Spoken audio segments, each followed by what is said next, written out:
What is holding up the bill? Joining me now, Senate Foreign Relations member, Ohio Republican Senator Rob Portman. Senator, thanks for joining us.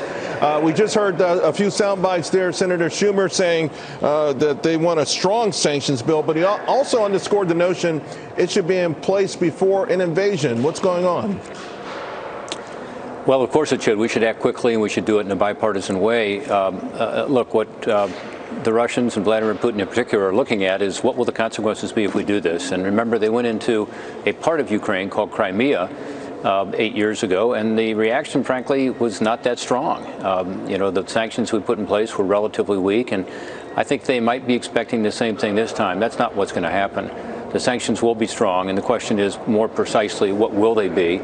And what else can we put in this package in terms of helping Ukraine on cyber attacks, which happen every day, Charles, as you know? I mean, the attacks are occurring not just on government websites, but also on their critical infrastructure, on disinformation constantly being flooded into Ukraine. We can help there, pushing back and providing the correct and truthful information, and then military assistance. So it's not just about sanctions, it's also about helping the Ukrainians be able to protect themselves, not putting U.S. troops in harm's way, but providing them the weapons so that they can help them with regard to tanks, with regard to aircraft, and with regard to ships. So this should be a combined package, and I hope we can get it done even in the next several days here.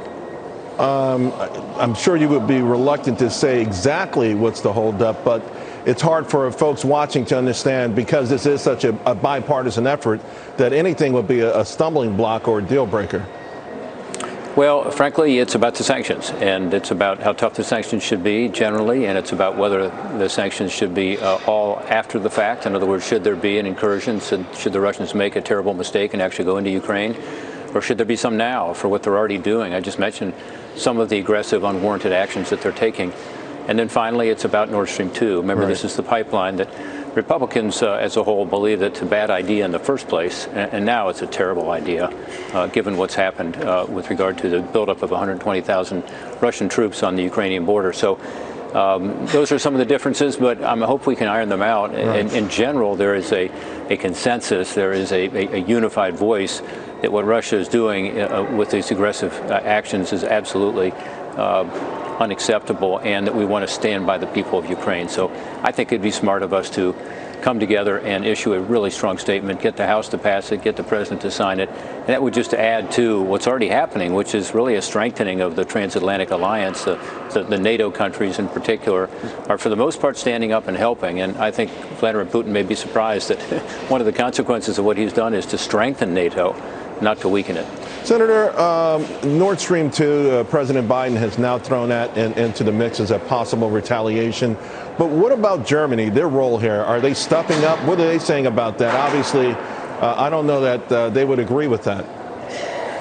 Well, Nord Stream 2 is, as I said, a bad idea in the first place. It's Russian gas going to Germany and Europe, and Russia has traditionally used these kinds of energy pipelines as political weapons, and so you don't want to be dependent on Russia.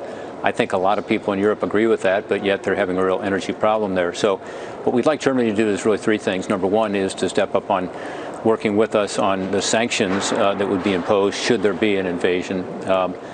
Second is specifically on Nord Stream 2 to say publicly what President Biden said yesterday publicly, and I appreciate that he did, which is that, hey, if this guy comes into Ukraine, if we have an incursion into Ukraine, we're going to stop this pipeline. Now, we would do it through sanctions, which would be, very substantial sanctions against the pipeline contractors and so on. And then third, what we'd love to see Germany do is to let countries provide arms to Ukraine. Ukraine's not asking for other countries to come in and fight for them. They are asking for help.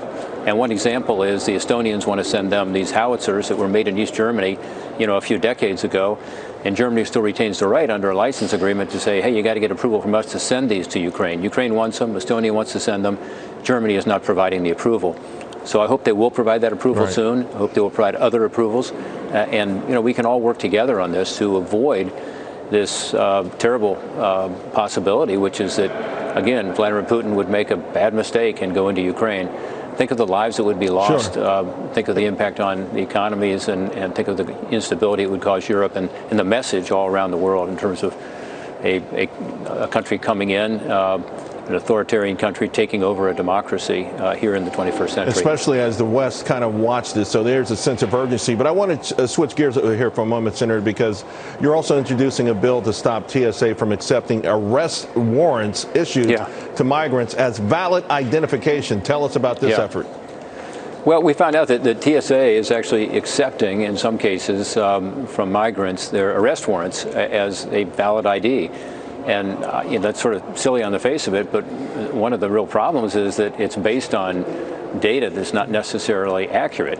So when someone comes across the border illegally, there may be an arrest warrant that's written out based on information that the migrant is providing.